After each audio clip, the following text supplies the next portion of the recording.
Honestly, I feel very, very good. I feel very excited. For one major reason, I've been looking for this very platform, to mingle with my fans and, be in the same crowd with them, be in the same hotel with them, ride with them, go shopping with them. And honestly, UFitfly has given me this opportunity, given me this platform. That is one major thing that I'm so excited about. All right. Then coming on board, we have over 300 people coming for this trip, and I can see that the logistics are top notch.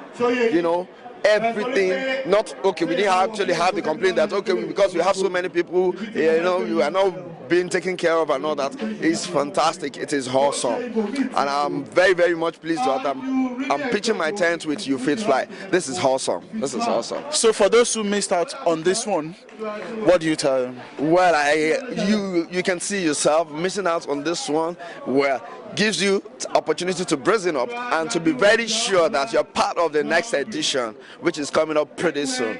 Don't miss that one, because for what you have missed is a lot. Trust me.